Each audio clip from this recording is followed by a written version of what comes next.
The European Union, in partnership with the Environmental Affairs Department, will launch the Switch Africa Green Farmer2Market program. The launch comes as the globe celebrates International World Food Day. Other partners include Solidaridad, did I get that right? Lima Development Foundation and ICCO.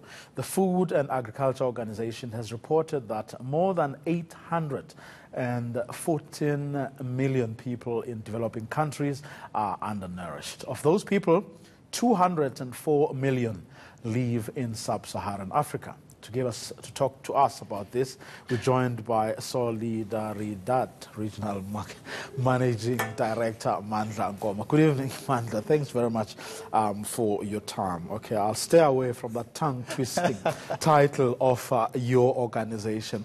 But perhaps before we get to International World Food Day, really true, how dire is the situation in sub-Saharan Africa in particular?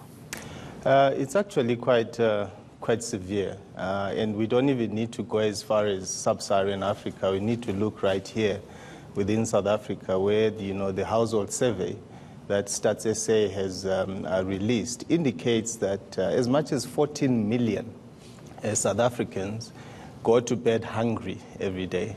And when you look across the rest of the continent, in particular areas like the Sahel, which are really on the border of the Sahara Desert, there is occasional hunger. But what is confusing a lot of us is that even in countries like Zambia, where there's always excess maize production, Zambia probably has the highest number of children that have severe malnutrition. So something is not working right with our food system. What is it? Well, I think it's a number of issues. Our view is that we often, chase the calories when we talk about food, how much maize has been produced. But you'll know that nutrition requires that there be other foodstuffs as well. And I believe that not enough attention has been, put or taken to look at the other foodstuffs, which is why in this program that we're looking at, we're really focusing on fruit and vegetables, which I think are one of the more important parts of the nutrition basket that Africa in particular needs to focus on and improve upon. But how, though? What exactly is this partnership providing for? To alleviate the suffering you're talking about. 14 million, you say, in South Africa alone. Well, I think, if we look at it from a South African perspective, what we realize is that one of the big gaps that we see is that, particularly in rural areas, there's a lot of, insufficient production of food. People are relying on purchasing food from supermarkets and so forth. And when they do not have cash, then it means that they are not able to buy. So therefore, you need to find a way of encouraging production of food within the communities that we're talking about, particularly in our more rural provinces like KwaZulu-Natal, Limpopo, Mpumalanga, the Eastern Cape, and to a certain extent, Gauteng itself. And our view is that if we can promote sustainable food production, particularly by small farmers, who themselves are actually located in these communities where there is hunger, we can start to move in the direction of solving the problem of malnutrition and hunger. But how, though? Because the poor person who, with whatever mega amount of money that they have, has to think about buying bread now so that they can eat and be able to sleep, and deal with the hungers, versus having to buy seeds, to plant. It's going to take a while, and it's going to require water, So that then is not a priority in the mind of that person, unless, of course, I'm missing the point. Again, if you take the small farmer, right, who is in a rural area, but there's a Woolies or a Pick and Pay that has a small farmer support program that says bring your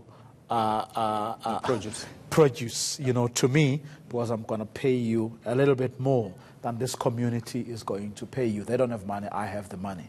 Now, how do you deal with such complexities? Well, I think you're quite right. It is a complex system, but with very simple solutions. And in our view, we think that there's probably 4 things that need to happen. The first one is that you need to ensure that people have got adequate skills around producing food. And what is said is that in our country, the ordinary person has lost the ability to produce their own food. I agree with you that often you need to purchase seed and other inputs and so forth. But to feed a family of 3 or 4, the amounts that you need to actually start your own home garden are very small. But what people sort of stay away from is they do not have the knowledge of how to do it. So the first thing you need to do is you need to teach people how to do it. But the second thing is you also need to say when people are successful, they're going to produce more than they will consume themselves. So how do you connect them to markets? And the markets that you and I, visit, like the supermarkets and so forth, have got enormous standards around how they want the food to be packaged, how they want it to be grown. So how do you make it easy for startup farmers, for newer farmers to be able to produce and meet the standards that these guys require? So our program tries to do that, again, by providing opportunities and training that will help people to at least walk the journey of compliance with the complicated standards that the guys have. Where has your model been successful? Well, I think here in South Africa, we've been, Solidaridad, been working for almost 10 years. And we've worked in places like KwaZulu-Natal, we've worked in Limpopo, we've also worked in the Eastern Cape. How has it changed the lives of the people in those areas? Our experience, Vuyo, is that this is a marathon. It's like running the comrades. You have to start with intent, you need to be fit, and you need to keep going. And our view is that its success is not yet where we want it to be, but I think progress is moving in the right direction. When you start to see a farmer move from just supplying their local market, actually being part of a supply chain like Pick n Pay or Woolworths, then that's what success looks like. And we've seen that start to happen in some of the areas where we work. That's why we have a lot of confidence that the program that we've started, the Farmer2Market program, can really make a small dent in improving South Africa's food supply system and also for the rest of the continent. Okay. Thanks very much for coming through, Mandla. I thank you. Best of